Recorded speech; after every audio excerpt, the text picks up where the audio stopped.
किशन कनौजिया और आप देखना शुरू कर चुके हैं decision making process of your book MMPC 001 जिसका नाम है management functions and organisational processes. आप ये नाम सुनकर थोड़ा सा लगातार यूनिट्स देख रहे हैं तो मज़ा भी आ रहा होगा। आइए चलते हैं, बात करेंगे डिसीजन मेकिंग प्रोसेस में। डिसीजन मेकिंग प्रोसेस देखिए, डिसीजन लेना, आज आपने ये क्लास का लिंक ओपन किया, यूट्यूब पे सर्च किया, एप्लीकेशन में हमारे लेक्चर को सर्च किया, या फिर ग्रुप में सर्च किया कि यूनिट नंबर 9 कहाँ है। आइए इसको देखते हैं, माइंड मैप कहाँ है, सर ने इसका यूनिट ऐड किया होगा, इस लेक्चर को आइए देखते हैं, है ना। This is what the part of decision making. आपने जब इस कोर्स में एडमिशन लिया, that was also your decision making. आप ये पढ़ रहे हैं, कोई काम कर रहे हैं या करने वाले हैं, that will be decision making. अब ध्यान दीजिएगा, या तो आप डिसीजन मेकिंग के प्रोसेस में हैं या डिसीजन बनाने के बाद जो रिजल्ट है आप उसको देख रहे हैं। What is decision making in very short term, इस पूरे के पूरे यूनिट को पढ़ने के बाद भी समझ में आएगा कि selection of best course of action is called decision making. हमें ऐसे सारे एक्शंस में से सबसे बेस्ट एक्शन चूज करना है जिसके लिए हम डिसीजन मेकिंग कर रहे हैं।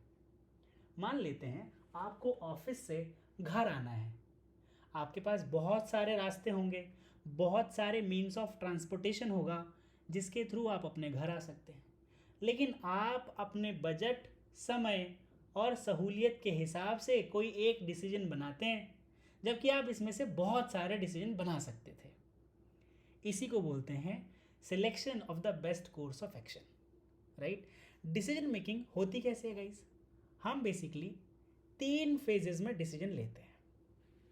पास्ट, जिसमें डिसीजन लेने के लिए कोई कंटेंट रेडी होता है, जिसमें डिसीजन लेने के लिए कोई कंटेंट रेडी होता है, जैसे कि मान लेते हैं कोई प्रॉब्लम डेवलप हुई, आपको घर जाना है।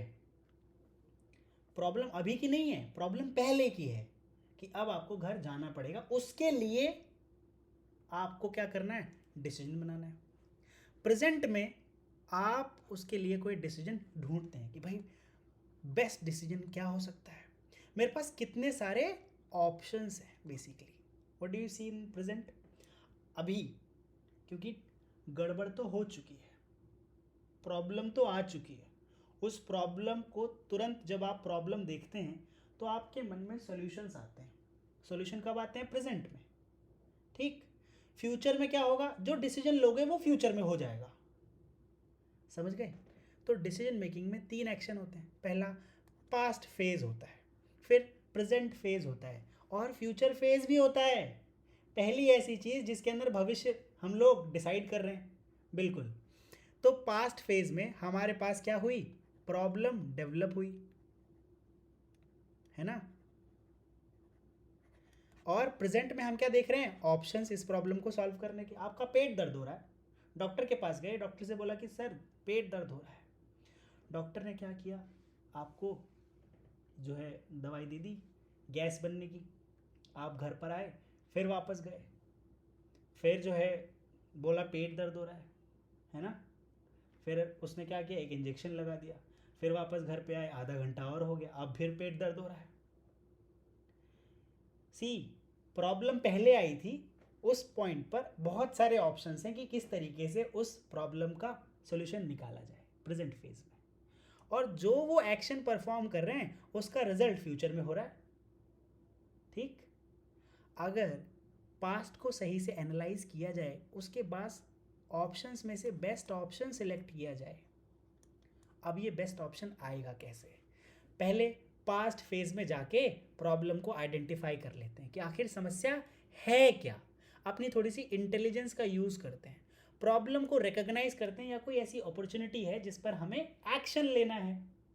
कोई समस्या है उसका समाधान करना है, या आगे मुझे कुछ ऐसी अपॉर्चुनिटी है जिसके ऊपर एक्ट करके मैं कोई गेन जो है ले लूँगा। फिर डायग्नोसिस के कॉजेस, यानी कि जो समस्या है उसका समाधान करने के कौन कौन से तरीके आपके पास हो सकते हैं। आप इसके लिए जानकारी इकट्ठा करोगे। जैसे डॉक्टर ने क्या कहा, जानकारी इकट्ठा नहीं की, बस दर्द सुना, पेट में हो रहा है और इलाज करना शुरू कर दिया। अगर वो जानकारी इकट्ठा करते, पूछते कि भाई अलबीना खाना कब से नहीं खाया है, तो अलबीना बोलती 2 दिन से, तो वो बोलते हैं आपको दवाई की ज़रूरत नहीं है, खाने की ज़रूरत है, जाइए कुछ खाना खा लीजिए। सिंपल है, क्योंकि जब इन्फॉर्मेशन आएगी उसी के हिसाब से एक्टिविटी डिज़ाइन होगी। और हो सकता है कि 2 दिन से खाना ना खाया हो तो बहुत सारे अल्टरनेटिव हैं, पहले इनको क्या खिलाया जाए, फिर क्या खिलाया जाए, फिर क्या खिलाया जाए। हो सकता है कि पहले कोई थोड़ा सा कुछ दवाई, इंजेक्शन या कोई ऐसा ट्रीटमेंट दे दिया जाए, उसके बाद इनको खाना खाने के लिए कहा जाए। ऐसे बहुत सारे फैक्टर्स हैं जो लिमिटिंग फैक्टर्स होंगे। मान लेते हैं कि मुंह में छाले हो गए हैं, गाइस बड़े खतरनाक एग्जांपल दे रहा हूँ, माफ़ी चाहूँगा इसके लिए, है ना, अल्बिना से स्पेशली ना, कि कंस्टेंट्स ऐसा करते समय कंस्टेंट भी तो हो सकते हैं कि कौन सा एक्शन लेंगे तो क्या हो सकता है और कौन से एक्शंस नहीं लिए जा सकते। अल्टरनेटिव्स जो आपने ढूंढ निकाले हैं और उसमें से चॉइस कोई बनाएंगे, फिर एक्टिविटी सिलेक्ट की जाएगी और एक चॉइस आप बना लेंगे और उसी से डिसीजन आगे कैरी कर लिया जाएगा। जो डिसीजन आप कैरी करोगे वो फ्यूचर फेज में आपको रिजल्ट देगा।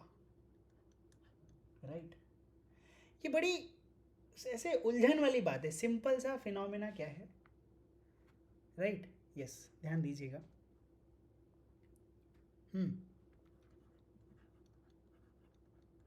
दांत खाद खुजली की दवा, अरे नहीं नहीं गाइस, इधर सुनिए। सबसे पहले डायग्नोसिस ऑफ प्रॉब्लम।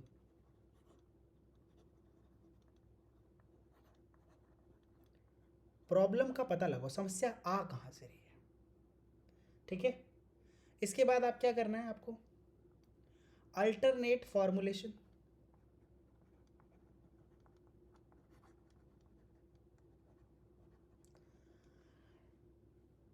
किन किन जुगाड़ से, किन किन एक्शन से आपकी प्रॉब्लम सॉल्व हो सकती है। उसके बाद आपको क्या करना है, अल्टरनेट सिलेक्शन, सिलेक्ट या फिर सिलेक्शन फ्रॉम अल्टरनेटिव्स। देखिए किसी प्रॉब्लम के बहुत सारे सॉल्यूशंस हो सकते हैं, बट फिजिबल क्या होगा, वही अल्टरनेटिव आप सिलेक्ट करेंगे और सिलेक्ट करने के बाद देखेंगे फिजिबल है या नहीं। उसके बाद आप लास्टली क्या करेंगे, डिसीजन बना लेंगे। राइट, तो ये 4 स्टेप आते हैं बेसिकली किसी भी डिसीजन को बनाते समय। राइट, ओके, आई होप आपको अभी समझ में आ रहा होगा। Yes everyone, now sounds great. कितने तरीके के डिसीजंस होते हैं गाइस? जनरली हम लोग 3 तरीके के डिसीजंस लेते हैं। पहला पर्सनल या फिर ऑर्गेनाइजेशनल, वर्सेस नहीं है, एंड है।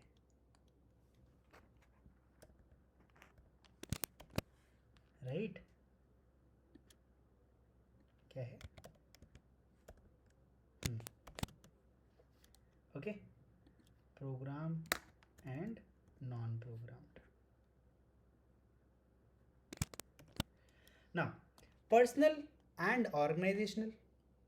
अब जो पर्सनल डिसीजन हम लेते हैं वो पर्सनल प्रॉब्लम्स को सॉल्व करने के लिए लेते हैं या फिर पर्सनल मोटिव्स को फुलफिल करने के लिए लेते हैं। पर्सनल प्रॉब्लम्स जो आएंगी वो पर्सनल डिसीजन लिए जाएंगे जनरली, वो पर्सनल गोल को फुलफिल करने के लिए आएंगे। ऑर्गेनाइजेशनल डिसीजंस जो लिए जाएंगे वो ऑर्गेनाइजेशनल गोल्स को फुलफिल करने के लिए आएंगे। बेसिक एंड रूटीन डिसीजंस के अंदर, जैसे आज आपको कुछ ब्रेड खरीदनी है, रूटीन डिसीजन है ना। जैसे नहाने का डिसीजन है, खाना खाने का डिसीजन है, लंच करने का डिसीजन है, ऑफिस जाने का डिसीजन है। ये क्या है, बेसिक और रूटीन डिसीजन है। इसको आप मना नहीं करेंगे, लगातार लेते रहेंगे और इसमें आपको बहुत सारे अल्टरनेटिव नहीं मिलते। जबकि पर्सनल और ऑर्गेनाइजेशनल डिसीजंस के अंदर आपके पास ऑप्शंस होते हैं। ठीक, राइट, नाउ ओके, चलिए इसके बाद programmed and non programme decisions guys. जो programmed and non programme decisions हैं ये बेसिकली थोड़े से टफ है। अब ऐसा क्यों कह रहा हूं मैं, ध्यान दीजिएगा। ये इस बात पर डिसाइड किया जाएगा कि जो डिसीजन है वो पहले से ही तय है। प्रोग्राम के अंदर बेसिकली रूटीन डिसीजंस या जो पहले से तय है कि क्या किया जाना है उनके लिए लिए जाने वाले डिसीजंस। नॉन प्रोग्राम्ड जो हमने सोचा नहीं था उसके लिए डिसीजन लेना है। मान लेते हैं आप बाइक चला रहे हैं, बाइक चला रहे हैं, बाइक चला रहे हैं, कार चला रहे हैं, कार चला रहे हैं, कार चला रहे हैं, बिल्कुल बढ़िया। अचानक से गाड़ी में ऑयल ख़त्म हो गया, पेट्रोल नहीं इंजन ऑयल। हाँ, अब सोचा थोड़ी था कि ऐसा कुछ हो सकता है। नॉन प्रोग्राम डिसीजन है, right? Okay, non programme decision है। ये जितने भी programmed and non programme decision है, ये जनरली प्रोग्राम्ड और routine decisions, these are simple decisions. आप आराम से इनको डिसाइड कर सकते हो कि इनके लिए क्या एक्शंस आपको चूज करने हैं। Okay, right? बट जो नॉन प्रोग्राम डिसीजंस हैं इसके लिए आपको जजमेंट रिक्वायर्ड होती है, क्या करना है क्या नहीं करना। Okay, right? Now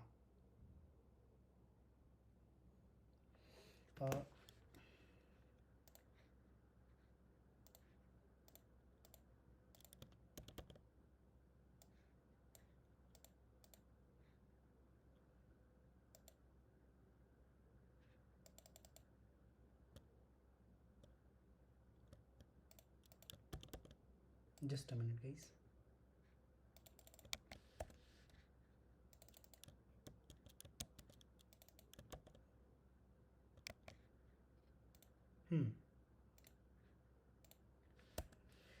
non programme decisions unique हैं, लॉन्ग टर्म है। जैसे जब आप पहली बार नौकरी में जाते हैं तो क्या करते हैं आप वहाँ पे, आप अपना जो डिसीजन है वो लेते हैं लॉन्ग टर्म के लिए, है ना? पहले से तय करके नहीं जाते कि लगातार ऐसे ही जो है ये चलता रहेगा, right? Wage negotiation, product line decisions, इस तरीके के यूनिक डिसीजंस होते हैं। ये पहली बार ले रहे हैं आप, इससे पहले आपके पास बहुत अनुभव नहीं है इस डिसीजन को लेने के लिए। लेकिन जो रूटीन डिसीजंस हैं, प्रोग्राम डिसीजंस हैं, ये रिपीटेटिव हैं, रोज होते हैं, स्ट्रक्चर्ड हैं। पहले क्या करना है, उसके बाद क्या करना है, उसके बाद क्या करना है। Okay, right? अब जो डिसीजन के मोड हैं वो भैया अलग अलग हो सकते हैं। 4 तरीके के होंगे: मैकेनिस्टिक, एनालिटिकल, जजमेंटल और एडेप्टिव, राइट? मैकेनिस्टिक डिसीजंस वो होंगे जिसमें डेली रूटीन या शेड्यूल से रिलेटेड कोई काम हो रहा है, ये रूटीन डिसीजंस हैं, एक मैकेनिज्म के थ्रू ये चलेंगे। एनालिटिकल बड़े कॉम्प्लेक्स हैं भाई, राइट? जैसे कि कोई इंजीनियरिंग प्रॉब्लम आ गई, कंप्यूटेशन इश्यूज हो गए, इनको कंप्यूटेशन इशू टेक्निक्स वगैरह से रिजॉल्व किया जाएगा, राइट? ओके, चलिए नेक्स्ट इज जजमेंटल। जैसे मार्केटिंग डिसीजन लेना है आपको, तो मार्केटिंग डिसीजन सिर्फ आप इस पर्पज से नहीं ले सकते कि कस्टमर को क्या पसंद आएगा या कस्टमर किस पर ज़्यादा ध्यान देगा। आपको लोगों के रेस, कलर, रिलीजन, बहुत सारे सेंसिटिविटी इश्यूज़ को ध्यान में रखते हुए आपको कोई डिसीजन लेना होगा। जजमेंटल है बेसिकली, है ना? राइट? ओके, तो यहाँ पर एक अच्छी खासी जजमेंट की रिक्वायरमेंट आपको होगी। एडेप्टिव बेसिकली ये तब होगा जब आपके पास पहले से कोई डेटा जो है अवेलेबल है ना? रिसर्च एंड डेवलपमेंट के अंदर काम आती है। कोई इन्फॉर्मेशन आपके पास आई है, उसके बिहाफ पर आप कोई डिसीजन ले रहे हो, इसीलिए इसको एडेप्टिव डिसीजंस में माना जाता है, राइट? ओके, चलिए, आई होप आपको इफेक्टिवली समझ में आ रहा है। Everyone, guys, are you guys getting it? Sounds good. Now let's move to the decision making under different state of nature. Okay. Uncertainty में अगर सर्टेनिटी में अगर कोई डिसीजन ले रहे हो कि पता है क्या हो सकता है, पहले से अगर मालूम है कि क्या क्या जो है रिजल्ट फॉर्म हो सकता है, तो इसके लिए बोलेंगे decision making under certainty. Okay. इसमें आपके पास परफेक्ट नॉलेज है आउटकम की क्या हो सकता है. ठीक भाई, मान लेते हैं कि मैं एक मैकेनिक हूँ, मैं मोबाइल फ़ोन मैकेनिक यानी कि गाड़ी ठीक करता हूँ. चलिए, गाड़ी मतलब कार ठीक करता हूँ. और मैं इतना बढ़िया मैकेनिक हूँ कि मैं इंजन स्पेशलिस्ट हूँ. सबसे बढ़िया इंजन जो ठीक करता हूँ मारुति 800 का. अब तक मैंने 500 से ज़्यादा इंजन ठीक कर दिए हैं. मुझे पता है कि अगर किसी इंजन में कोई प्रॉब्लम आ रही है तो उसको कैसे रिजॉल्व करना है. अगर मुझे पहले से पता है कि ये वाली आवाज़ आ रही है तो इसका मतलब ये वाला कंपोनेंट जो है ख़राब होगा. यहाँ पे सर्टेन है कि प्रॉब्लम का सटीक सोल्यूशन क्या हो सकता है. राइट. ओके. जैसे सरकार को पैसा आप लोगों से लेना है. मान लेते हैं सरकार को एक सड़क बनानी है. सड़क बनाने के लिए उनके पास जो कलेक्शन है टैक्स का, खैर उनको चोरी करने के लिए पैसा कम पड़ गया तो वो थोड़ा और पैसा चाहते हैं. ब्रैकेट में गाइस इसको इग्नोर कर देना. मान लेते हैं उनको पैसा चाहिए, किसी काम को उनको करवाना है. अब उस काम को करवाने के लिए पैसा चाहिए. उनको पता है कि अगर गवर्नमेंट बॉन्ड रिलीज कर देंगे तो पैसा आ ही जाएगा. यस और नो, ऐसे ही तो होता है. अगर सरकार आपसे पैसा लेना चाहती है, जनता से पैसा इकट्ठा करना चाहती है, तो वो कोई बॉन्ड रिलीज कर देगी, बोलेगी इसमें इन्वेस्ट करोगे तो 7% का गारंटीड रिटर्न मिलेगा. अब सरकार गारंटी ले रही है तो आपको नहीं लगता कि 7% रिटर्न मिलेगा ही मिलेगा? अगर गारंटीड है तो, बॉन्ड है तो, यस हाँ मिलेगा ही ना. मतलब परफेक्ट नॉलेज है आउटकम की कि ये तो होगा ही होगा. ठीक. जैसे मान लेते हैं आपको पार्टी में जाना है. घर से अगर आप खाना खा के निकलोगे तो आपको पता है कि पार्टी में ज़्यादा नहीं खा पाओगे, है ना अल्बिना? राइट अखिलेश? ठीक है, सिंपल है. डिसीजन मेकिंग अंडर रिस्क, जब आपको पता हो कि आपके द्वारा लिया गया डिसीजन आपके लिए खतरा बन सकता है. भैया कुछ तो गड़बड़ हो सकती है. जैसे वो जो बम डिफ्यूज़ करने वाले लोग आते हैं, हाँ, लाल वाली वायर काटनी है कि हरी वाली वायर काटनी है. ठीक है, उनको पता है एक प्रॉब्लम हुई तो हमारी तो जान जाएगी जाएगी, आसपास में जितने लोग हैं सबकी जान जाएगी. प्रॉब्लम मतलब डिसीजन अंडर रिस्क डिसीजन ले रहे हैं वो लोग. Known alternatives but outcomes are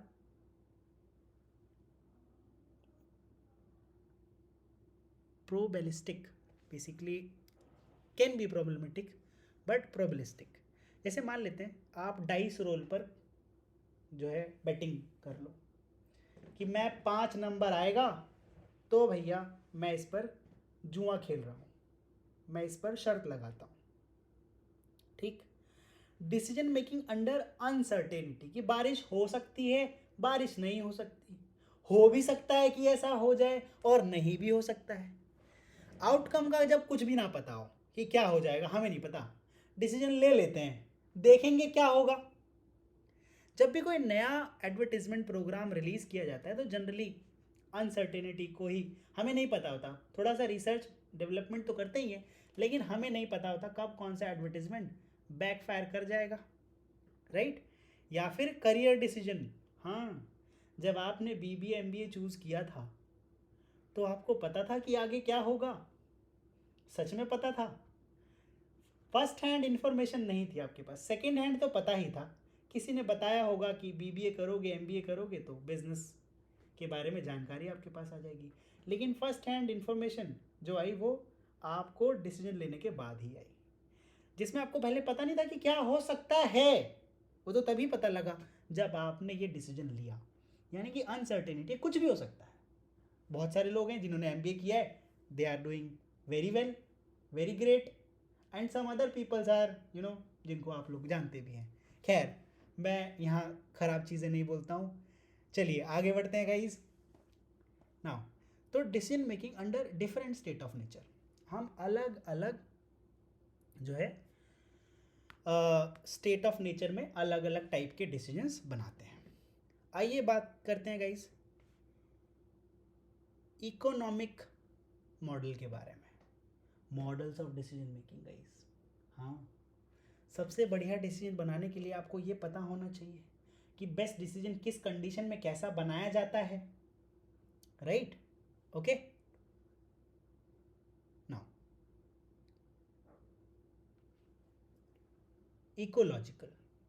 इकोनॉलॉजिकल basically, इसमें अजम्पशन क्या रहती है कि इकोनॉमिक रेशनैलिटी बनी रहेगी। हमारी पूरी कोशिश है कि पैसा कम लगाकर ज़्यादा रिजल्ट हमारे पास आए। गोल क्या है? आउटकम को मैक्सिमाइज करना है, यानी कि कम पैसा डालो ज़्यादा पैसा निकालो, सिंपल। ठीक, स्टेप्स क्या रहेंगे? पहले प्रॉब्लम की सिम्टम्स को डिस्कवर करो, गोल डिफाइन करो, फिर चेक करो आपने जो प्रॉब्लम फाइंड की है उसको सॉल्व करने के कौन कौन से तरीके हो सकते हैं। अब जो भी तरीके हो सकते हैं उनके कोई और तरीके भी हो सकते हैं किसी प्रॉब्लम को सॉल्व करने के। फिर आप अल्टरनेटिव्स को इवेल्युएट कीजिए कि सबसे बेस्ट अल्टरनेटिव कौन सा होगा। उसके बाद चूज़ कीजिए बेस्ट अल्टरनेटिव को। क्या कीजिए गाइस? चूज़ कीजिए बेस्ट अल्टरनेटिव को, और जो भी आपने चूज़ किया है, सिलेक्ट किया है, बस वही आपका डिसीजन बन जाएगा।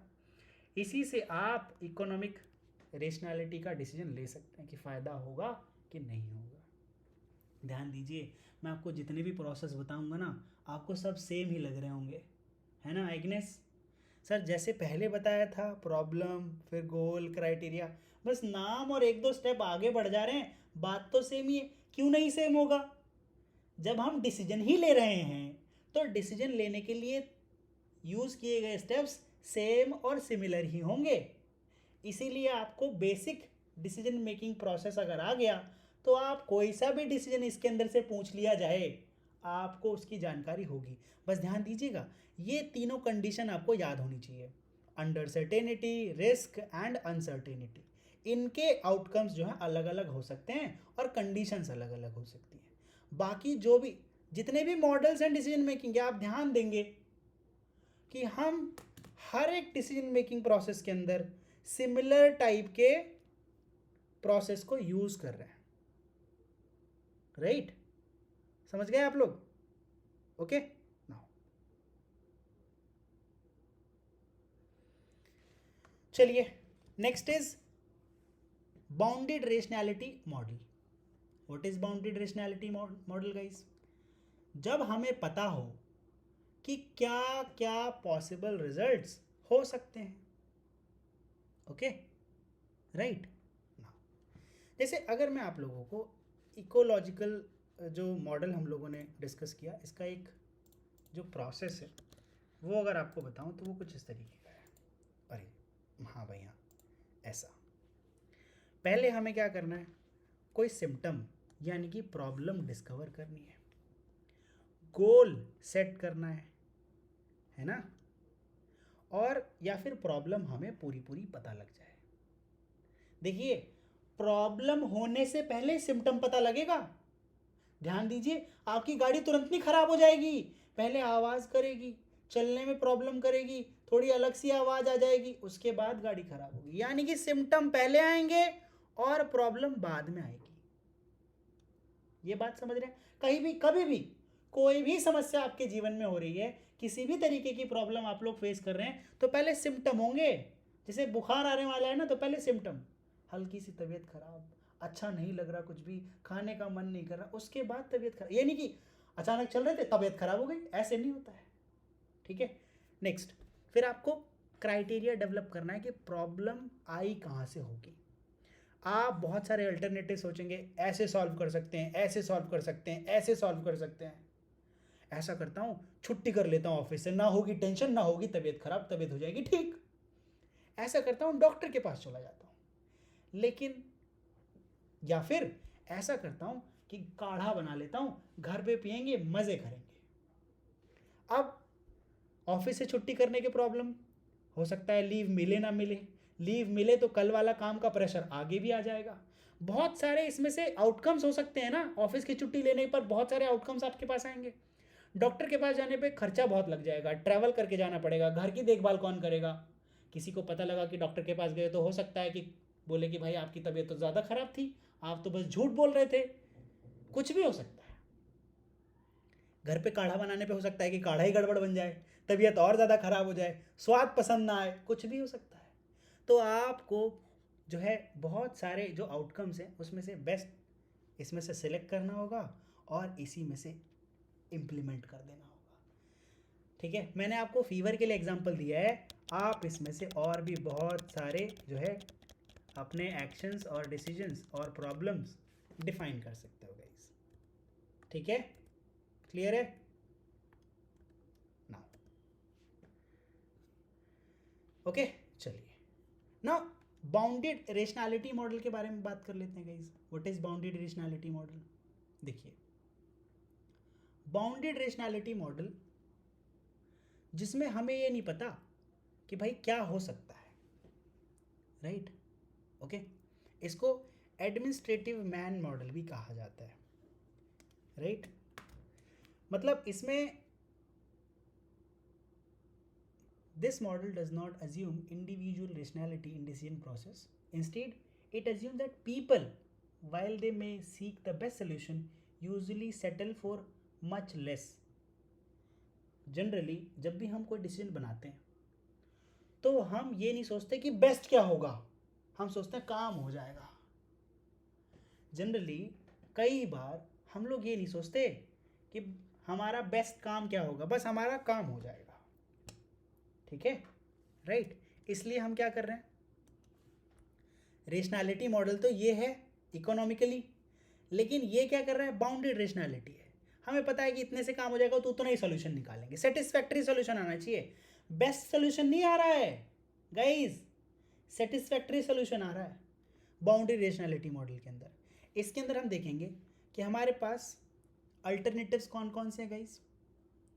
Okay, sequential alternation to alternatives, हम ह्यूरिस्टिक्स का यूज़ करेंगे, जानकारी जितनी भी हमारे पास है बेसिकली, कोई भी किसी भी तरीके की जानकारी उस प्रॉब्लम से रिलेटेड जब हमें पता लग जाए, यानी कि जो भी जानकारी हमारे पास उस प्रॉब्लम से रिलेटेड होगी और जिससे बस सोल्यूशन निकल जाए, उस जानकारी का इस्तेमाल हम लोग कर लेंगे, राइट? ओके, नाउ बेसिकली अब ये जानकारी इकट्ठा इसलिए कर रहे हैं कि हमारे पास सबसे सिंपल सोल्यूशन आ जाए। कैसा आ जाए? सबसे सिंपल सोल्यूशन, राइट? ह्यूरिस्टिक्स का यूज़ ही इसीलिए किया जाता है कि बहुत सारे तरीके हो सकते हैं किसी भी प्रॉब्लम को सॉल्व करने के, बेस्ट तरीका क्या है किसी प्रॉब्लम को सॉल्व करने का। इसके बाद गुड इनफ सोल्यूशन अगर हमारे पास आ गया है तो बस इसी को यूज़ कर लेंगे। प्रोसेस क्या रहेगा, पहले प्रॉब्लम डिफाइन करेंगे, एक एस्पिरेशन हम लेवल हमारे पास डिफाइन करेंगे कि बस इतनी प्रॉब्लम सॉल्व हो जाए। इसके बाद नैरो सर्च, सबसे सिंपल सोल्यूशन निकालने की कोशिश करेंगे, देखेंगे कि फिजिबल अल्टरनेटिव कौन कौन सा है, कम पैसे में, कम समय में, अच्छा काम बेसिकली, राइट? अगर जो है सोल्यूशन अनएक्सेप्टेबल होगा तो सर्च जो है रीस्टार्ट करेंगे यहाँ से दोबारा से भाई स्टेप 2 से। अगर एक्सेप्टेबल होगी तो इम्प्लीमेंट कर देंगे और आउटकम जो आएगा इवेलुएट करेंगे, बस सेटिस्फाई कर रहा है तो ठीक है, चल जाएगा इतना। Okay, right? अगर आप अपनी पुस्तक से देखना चाहते हैं कि बाउंडेड रेशनैलिटी मॉडल जो है वो कैसे काम करता है तो यहाँ देखिए गाइस। पहला आप कोई सिम्टम डिस्कवर करेंगे, फिर आप ये देखेंगे कि लेवल ऑफ एस्पिरेशन सेट करेंगे कि कितनी सोल्यूशन आपको उस प्रॉब्लम के अंदर चाहिए। फिर आप ह्यूरिस्टिक्स प्रोग्राम्स का यूज़ करेंगे, यानी कि बेस्ट सोल्यूशन, बहुत सारे सोल्यूशन होंगे किसी प्रॉब्लम को सॉल्व करने के, सबसे छोटा, सबसे सही, सबसे सस्ता, सबसे सही नहीं, सबसे सस्ता, मतलब बस सॉल्व हो जाए, राइट? आप इसके बाद बेसिकली करेंगे क्या, आप दो ऑप्शन करेंगे, या तो एस्पिरेशन लेवल को एडजस्ट करेंगे, देखेंगे यार ह्यूरिस्टिक्स तो बोल रहा है कि एस्पिरेशन लेवल को थोड़ा कम करो, इतना ही सोल्यूशन मिल पाएगा, तो आप ऐसा करेंगे। अगर ह्यूरिस्टिक्स बोल रहा है कि चलो ठीक है प्रॉब्लम सॉल्व हो जाएगी, या फिर प्रॉब्लम सॉल्व ही नहीं हुई, तो आप एस्पिरेशन लेवल में थोड़ा सा और चेंज लाओगे, फिर एस्टैब्लिश करोगे एस्पिरेशन लेवल, और अल्टरनेटिव को अप्रेज करोगे। अगर सॉल्व हो गया, सॉल्व नहीं हुआ, तो रिसर्च जो है दोबारा से स्टार्ट करोगे, हेरिस्टिक्स देखोगे और दोबारा से प्रोसेस शुरू करोगे। और अगर एक्सेप्ट होगा तो एक्शन ले लोगे, और जो ईज ऑफ एस्पिरेशन लेवल है जितने में बस सॉल्व हो जाए प्रॉब्लम, वो आप एक्ट कर लोगे। वरना क्या करोगे, एस्पिरेशन लेवल को दोबारा से रीसेट करोगे। ठीक, राइट। चलिए just a minute. Okay, I hope आपको इफेक्टिवली समझ में आ रहा होगा। Everyone, are you all guys getting it? Sounds good, बहुत बढ़िया भाई, बहुत बढ़िया। चलिए, now we'll talk about the next model of decision making process, that will be the implicit favorite model, right? Basically ये नॉन प्रोग्राम डिसीजंस के लिए बात करता है। नॉन प्रोग्राम डिसीजंस ऐसे डिसीजंस जो हमें पता नहीं है कि क्या सोल्यूशन होगा, क्या हो सकता है। बहुत ज़्यादा ख़राब रिजल्ट भी हो सकता है, बहुत अच्छा रिजल्ट भी हो सकता है। इससे पहले कि हम इम्प्लिसिट फेवरेट मॉडल के बारे में बात करें, गाइज मेरा नाम है किशन कनौजी और आप देख रहे हैं unit number 9, decision making process. और आप अगर ऐसी ही क्लासेस लगातार लेना चाहते हैं तो आप दिए गए नंबर पर हमें व्हाट्सएप कर सकते हैं 8284471188, और पूरे के पूरे सिलेबस MMPC 1 से लेकर 20 तक किसी भी बुक का लेक्चर आप हमसे जो है डिमांड कर सकते हैं, और लगातार आपको लेक्चर्स मिलेंगे, साथ के साथ नोट्स मिलेंगे, लास्ट ईयर के सॉल्व पेपर, और उसके साथ साथ डाउट सेशंस, 1-to-1 सेशंस भी आपको मिल जाएंगे, राइट। कॉल कीजिए 828447 या फिर व्हाट्सएप कीजिए और आपको आपकी क्लासेस लगातार मिलना शुरू हो जाएंगी। प्रचार खत्म हो गया गाइस, आइए शुरू करते हैं इम्प्लिसिट फेवरेट मॉडल, यानी कि गेम्समैन, राइट। गेम्समैन ने दिया था बेसिकली ये, ओके, राइट। नाउ अब इसमें होता क्या है, ऐसे प्रॉब्लम को सॉल्व करने चलते हैं जो पहले से हमें पता नहीं था, ठीक है। हमें सडन डिसीजन लेना है, राइट। नाउ अजम्पशन क्या है कि नॉन प्रोग्राम डिसीजन है। कोशिश ये है कि इसमें भी जो भी हम डिसीजन ले रहे हैं नॉन प्रोग्राम भी है, तो क्या हुआ, आउटकम को मैक्सिमाइज करें। बेसिकली हम आइडेंटिफाई करेंगे इम्प्लिसिट फेवरेट अर्ली, यानी कि गोल सेट करेंगे, right. Search for confirmation candidate, किसी और से चेक करेंगे कि भैया जो हम डिसीजन लेने जा रहे हैं वो डिसीजन सही है कि नहीं। इसके बाद डिसीजन के रूल्स क्रिएट करेंगे, right, to justify the favourites. जो हमने बेसिकली कोई क्राइटेरिया सेट किया था ना, उस क्राइटेरिया को जस्टिफाई करने वाला कोई रूल सेट करेंगे कि अगर ये सारी चीज़ें सॉल्व हो गई तब तो हम ये डिसीजन ले लेंगे।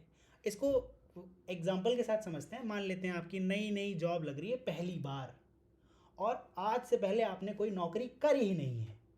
बचपन से लेके आज तक, यानी कि मास्टर्स तक आपने सिर्फ और सिर्फ क्लासेस ली हैं, बढ़िया से पढ़ाई की है, और पहली बार आपकी नौकरी लग रही है। अब आपको नहीं पता कि जब आपसे बोला गया कि सैलरी नेगोशिएट करो तो आप उसमें क्या कहें, कितने रुपए पर तय कर लें और कितने समय के लिए बात तय करें। तो पहले से ही आप आइडेंटिफाई करेंगे कि मैं अगर इस जॉब में इस इंटरव्यू में बैठूंगा तो बेसिकली मेरी कुछ बेसिक नीड्स हैं वो फुलफिल हो जाएं, घर पर कुछ पैसा भेज सकूं, रूम का रेंट चला जाए, राइट, और कुछ पैसा सेव कर सकूं। इससे ज़्यादा कुछ नहीं चाहिए, ठीक है। कंपनी वाले बस आने जाने का कैब करवा दें और जो है 8 घंटे मुझसे काम करवाएं, ठीक। 5 डेज वर्किंग होना चाहिए, ये आपने पहले से सेट करके रखा था, ठीक। फिर आपने कन्फर्मेशन सर्च किया कि भाई कैसे कैसे ये प्रॉब्लम सॉल्व हो सकती है, कौन सी जो है ऑर्गेनाइजेशन मुझे ऐसी जॉब देगी।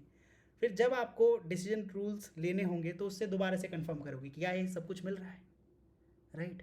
कभी कभी जानकारी ऐसी मिलेगी जिस पर डिसीजन लेना बिल्कुल आपके लिए पता नहीं होगा कि डिसीजन लूँ नहीं लूँ। कह तो रहे हैं CTC 8 लाख रुपए, लेकिन किसी ने बताया है CTC मतलब नेट सैलरी नहीं होती, बहुत सारे डिडक्शंस होते हैं।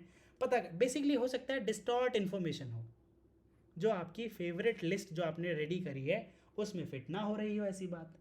फिर आप क्या करेंगे, फिर दोबारा से इसको रीचेक करेंगे और रीस्टार्ट करेंगे, ठीक। इसके बाद आप डिसीजन ले लेंगे अगर आपको कोई भी बेस्ट डिसीजन लगता है तो। गैप को फुलफिल करने के बाद, ये नहीं कि गैप आ रहा है उसके बाद भी, ठीक है, गैप को फुलफिल करने के बाद आप क्या करेंगे, डिसीजन ले लेंगे, राइट। आई होप आपको इफेक्टिवली समझ में आ रहा होगा। यस एवरीवन, चलिए now let's move to the individual versus group decision making. भैया फ़ायदा और नुकसान बात कर लेते हैं। मान लेते हैं आपको अकेले ही डिसीजन लेना है हर एक चीज़ पर। जब आप अकेले डिसीजन लोगे तो फ़ायदा, बहुत फ़ायदा है, ठीक है। इंडिविजुअल डिसीजन मेकिंग के फ़ायदे क्या हैं गाइस? यहाँ पे जो सारी जानकारी है वो ग्रुप डिसीजन की है, राइट। इंडिविजुअल डिसीजन लेने के फ़ायदे क्या हैं कि कोई भी डिसीजन आप क्विकली ले लोगे, ओके, राइट। प्रॉम्प्ट डिसीजन होगा,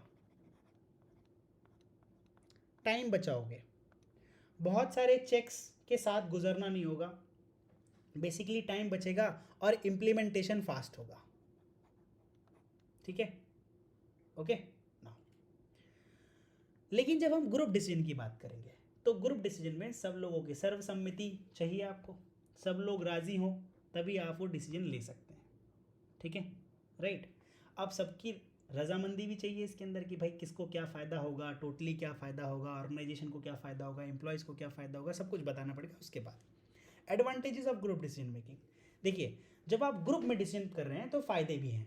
पहला, जितने सारे लोग डिसीजन मेकिंग के अंदर इन्वॉल्व होंगे उतने ज़्यादा इनपुट आपको मिलेंगे कि डिसीजन में क्या क्या चीज़ें होनी चाहिए, ज़्यादा जानकारी आपके पास होगी, ज़्यादा फैक्ट आपको पता होंगे, ठीक, राइट। दूसरा, ब्रॉडर पर्सपेक्टिव आ जाएगा, सब लोगों की कंसिडरेशन आ जाएगी, ज़्यादा अल्टरनेट सोल्यूशन हो सकते हैं। एक अकेला आदमी जितना सोचेगा उससे ज़्यादा तो 6 लोग सोचेंगे, 10 लोग सोचेंगे, 50 लोग सोचेंगे। ज़्यादा सेटिस्फेक्शन आता है लोगों को अगर सब लोग डिसीजन मेकिंग के अंदर शामिल हों। मैं अगर क्लास से रिलेटेड कोई डिसीजन ले रहा हूँ और अपने क्लास के सभी स्टूडेंट से पूछूँ कि क्लास में ये सारी चीज़ें ऐड की जाएँ, तो हो सकता है कि वो लोग ज़्यादा तैयार हों इस बात के लिए क्योंकि डिसीजन उनसे पूछ कर लिया गया है। लेकिन अगर डिसीजन मैं अकेले ही ले लूँ तो हो सकता है इसके लिए वो लोग, कुछ लोग राज़ी हों, कुछ लोग राज़ी ना हो, यानी कि रेडी हों और कुछ लोग रेडी ना हो। कम्युनिकेशन सब लोगों के बीच पता लगता है। अगर ग्रुप डिसीजन ले रहे हैं इसका मतलब कि सबके बीच जो है कम्युनिकेशन इफेक्टिव है और ये एक पॉलिटिकल फंक्शन को भी पूरा करता है कि भाई हम सब लोगों को साथ में लेकर चलने की बात कर रहे थे।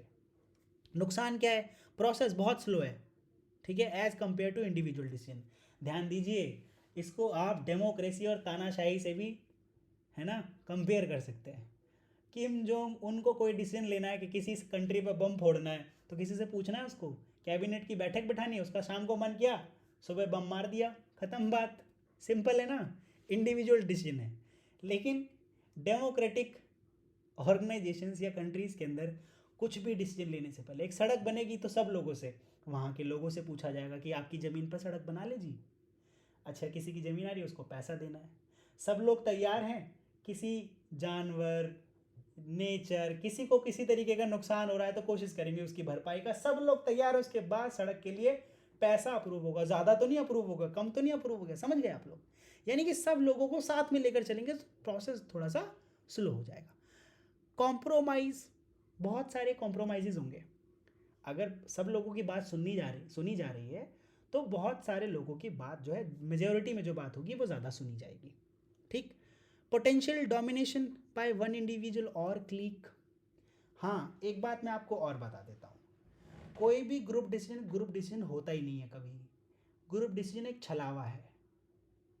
सर आपने तो सारी बात ख़त्म कर दी। मान लेते हैं मैं आप लोगों से 6 लोगों से, 5 लोगों से, 20 लोगों से जो कुछ भी पूछ लूँ, क्या हम कल क्लास रखें?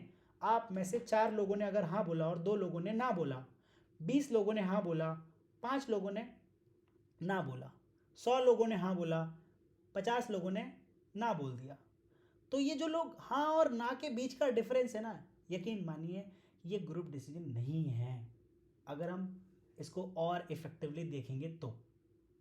लेकिन क्योंकि देखा यही जाता है, आप अपने दोस्तों वाले ग्रुप में जाइए और कहीं पार्टी में जाने के लिए जगह सिलेक्ट कीजिए। मान लेते हैं आप लोग 4 दोस्त हो, 3 लोग बोल रहे हैं कि हाँ यहाँ चलते हैं और आपका सिर्फ मन नहीं है, सिर्फ आपका मन नहीं है वहाँ जाने का, तो आपको पार्टी में मज़ा नहीं आएगा, क्योंकि डिसीजन आपका नहीं है वो। लेकिन ग्रुप डिसीजन है कि नहीं? यस। तो ज़्यादातर डोमिनेशन होता है किसी एक क्लीक, यानी कि कुछ नंबर ऑफ इंडिविजुअल्स का, या फिर किसी एक पर्टिकुलर इंडिविजुअल का जिसके पास पैसा ज़्यादा होगा, जिसके लोग ज़्यादा सुनते होंगे, जिसका रुतबा होगा। Difficulty in acting quickly, group decision ले रहे हो तो नुकसान बहुत ज़्यादा है कि जल्दी जल्दी एक्ट नहीं कर सकते। इसके बाद हैरिसन समरी। हैरिसन्स बताते हैं कि जो ग्रुप होते हैं ना, वो ऑब्जेक्टिव्स को एस्टैब्लिश करने में ज़्यादा अच्छे होते हैं, और जो इंडिविजुअल एफर्ट्स होते हैं ना, उसके अंदर अल्टरनेटिव्स को आइडेंटिफाई करना बड़ा आसान हो जाता है।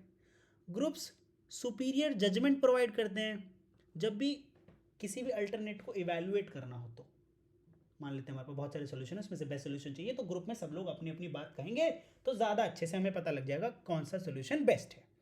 Group participation increase the acceptance of the decision. सारे लोग अगर डिसीजन मेकिंग में आ रहे हैं तो इसके चांसेस इस बात के ज़्यादा हैं कि उस डिसीजन पर मोहर लगाई जाए, सब लोग रेडी भी हो जाएंगे। इंडिविजुअल्स ग्रुप में ज़्यादा अच्छे से परफॉर्म करते हैं, ठीक है, अगर ग्रुप डिसीजन मेकिंग के अंदर उनका साथ लिया गया हो तो। Vroom and Yetton's finding on participation, ये कहते हैं जितना ज़्यादा पार्टिसिपेशन होता है उतना अच्छा डिसीजन होता है। मतलब जितने ज़्यादा लोग डिसाइड कर रहे हैं, डिसीजन ले रहे हैं, आपके डिसीजन मेकिंग के अंदर इन्वॉल्व हो रहे हैं, उतना ज़्यादा अच्छा डिसीजन होता है। More participative when decision acceptance is critical, less participative when decision is structured और time is limited, right. Okay, जब आप मान लेते हैं कल तक कोई डिसीजन लेना है, तो ज़्यादा पार्टिसिपेशन आ पाएगा क्या? पता नहीं लगेगा, कुछ लोगों ने हाँ बोला, कुछ लोगों ने ना बोला, सोचने का मौका नहीं मिलेगा आप लोगों को, ठीक है। इसके बाद है रिस्की शिफ्ट फिनोमिना। ध्यान दीजिए, बड़ा खतरनाक फिनोमिना है। आप याद कीजिए बचपन में जब आप लोग स्कूल कॉलेज जाया करते होंगे, स्कूल की कोई बात याद हो तो आप में से कुछ लोगों के ग्रुप में किसी कार्टून, मूवी, किसी एक पर्टिकुलर टॉपिक पर बात शुरू होती होगी। हो सकता है उस टॉपिक के बारे में आपको जानकारी हो या ना हो। मुझे मालूम है कि आपको ज़्यादातर जानकारी उस पर्टिकुलर टॉपिक के बारे में नहीं होती थी, लेकिन क्योंकि आप सभी लोगों के दोस्त कह रहे थे कि यार क्या कार्टून है, मज़ा आ गया देख के, क्या मूवी आपने देखी नहीं, अरे वाह सुमित जी आपने वो मूवी नहीं देखी, बहुत बढ़िया, उसमें हीरो कैसा था और क्या क्या हो रहा था, और बहुत बढ़िया मूवी थी, देखिए देशभक्ति की मूवी ऐसी ही होनी चाहिए। सुमित जी भी बोल रहे हैं हाँ देखा, तो देशभक्ति का मतलब बढ़िया बढ़िया मूवी है, बढ़िया मूवी है जी। बेसिकली हुआ क्या, ग्रुप के 4 लोग बोल रहे थे कोई डिसीजन बढ़िया है, तो आपने भी बोल दिया डिसीजन बढ़िया है। इसको बोलते हैं रिस्की शिफ्ट फिनोमिना, यानी कि जहाँ ज़्यादा लोग जा रहे हैं भेड़ चाल, वहीं हम भी चल देंगे, क्योंकि इसमें डिसीजन लेना आसान होता है, हमें ज़्यादा मेहनत नहीं करनी पड़ती, ठीक। Group tend to make riskier decision than individuals, responsibility diffused across the group members. कोई गड़बड़ होती है तो सब लोगों की जो है बात पर आ जाती है कि भाई आपने भी तो लिया था, आपने भी तो लिया था, आप भी तो डिसीजन मेकिंग में थे, जबकि आपने पार्टिसिपेट नहीं किया, बस आपका नाम लिखा हुआ था, ठीक है। Next is group think. Okay, dominance of concurrent seeking over critical thinking. कोई एक्सप्लोरेशन नहीं कर सकते आप, this is also very similar to the risky shift phenomena. Ignoring expert advice and road blocks, right. Okay, I hope आपको individual versus group decision making में difference effectively समझ में आ गया होगा। Now let's move to the next topic, that is how you can overcome the barriers of effective decision making. क्या problem होती है जब आप कोई डिसीजन बनाने जा रहे होते हो, है ना, तो क्या क्या समस्या आ जाती है आपके पास? बहुत सारी समस्या आती है भाई, बहुत सारी समस्या। अब ये समस्या क्या क्या हो सकती है, ध्यान दीजिएगा। पहला है परसेप्चुअल बायस, है ना। परसेप्चुअल बायस एक प्रॉब्लम है भाई। प्रॉब्लम कैसे? ये बिना इन्वेस्टिगेट किए इवेल्युएट करने के लिए बोलती है आपको कि चेक करो सही तो बोल रहे हो, चेक करो सही तो बोल रहे हो, आप ही सही हो, बाकी तो सब कोई सही है ही नहीं। ऐसा कौन बोल रहा है? हाँ, परसेप्चुअल बायस, ठीक है, बिना चेक किए, right. Tendency to equate new and old experiences, using available solutions instead of new ones, perceptual bias है। नया सॉल्यूशन ट्राई नहीं करेंगे, पुराना सॉल्यूशन, क्योंकि पुराना वाला टेस्टेड एंड ट्राइड है। Dealing with problem at face value, जो सामने से जैसी प्रॉब्लम लग रही है वैसी डील करो, पीछे का कुछ पता नहीं, बैकग्राउंड का कुछ पता नहीं, okay. Directing decisions to single goal, confusing symptoms and problems, overlooking unsolvable problems, responding automatically without thinking, ठीक है, रिस्पॉन्डिंग, ठीक है, राइट, बेसिकली रिएक्टिंग होगा यहाँ पर, रिस्पॉन्स करने में तो हम लोग टाइम लगाते हैं, yes, okay, right. Reacting automatically without thinking, जब भी हम रिएक्ट करते हैं तो रिस्पॉन्ड नहीं कर रहे होते, there is a difference. Next is overcoming group think. जब आप ग्रुप थिंक में फंस जाते हैं ना, सारे लोग एक जैसा सोच रहे हैं और आप भी उसी में कि भैया मैं भी, encourage members to be critical evaluators, right. Devil's advocate बैठाइए एक। Do you guys know the concept of devil's advocate? Yes, आप लोगों के ऑर्गेनाइजेशन में होता है ऐसा?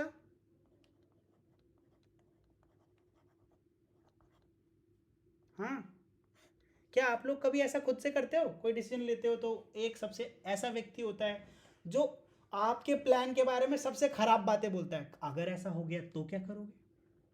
वो होता है डेविल्स एडवोकेट। ये डेविल्स एडवोकेट ग्रुप थिंक से बचाता है आपको।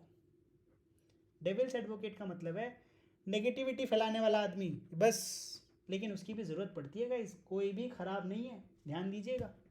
आपने कोई प्लान बनाया और वो आपके हर प्लान में हर एक स्टेप पे गड़बड़ निकाल रहा है, जितनी ज़्यादा वो गड़बड़ निकाल रहा है इसका मतलब उतना वीक आपका प्लान है, ध्यान दीजिएगा। जितनी ज़्यादा कोई प्रॉब्लम उसमें निकाल सकता है, तो कोशिश कीजिए कि अगर आपको लोगों को ग्रुप थिंक से निकालना है तो सब लोगों को क्रिटिकल इवैल्यूएटर बनाने की कोशिश कीजिए। Leaders refrain from static their positions. जो लीडर्स हैं पहले वो डिसाइड ना करें, बाकी लोगों को डिसाइड करने दें। जिनको पता है ग्रुप में मेरी ज़्यादा चलती है, अगर मैंने ऐसा कहा तो सब लोग उसी पर हाँ कर देंगे, इसलिए उनको सबसे बाद में डिसीजन लेना चाहिए, जब सब लोग डिसीजन ले लें। Compare solution from independent groups, take respite intervals and seek advice, invite outside experts to challenge your views, appoint devil's advocate, divide group for independent discussion, schedule second meeting to express doubts। अगर आप ये सारे actions perform करेंगे तो no doubt आप जो भी decide करेंगे वो बेस्ट होगा अवेलेबल ऑप्शंस से, राइट। बेस्ट क्या होता है? जिसमें से बेस्ट अवेलेबल में से जो भी आप बेस्ट सिलेक्ट करोगे वही बेस्ट होगा। So guys this is all about the unit number 9, the selection of best course of action, यानी कि डिसीजन मेकिंग प्रोसेस। और आप देख रहे थे मुझे, यानी कि Kishan Kanaujia, for your MMPC 001 management functions and organisational processes. और हाँ, आपको याद है ना, अगर आपको क्लासेस लगातार लेनी है तो 828 4x7 188 पर कॉल कीजिए, टेक्स्ट कीजिए, व्हाट्सएप कीजिए, जो मर्जी करना है कीजिए और एनरोल कीजिए। फीस बहुत कम है, आपके एडमिशन फीस से भी कम। तब तक के लिए टाटा बाय बाय, मिलते हैं अगली क्लास में। Have a great day guys, you guys are really awesome.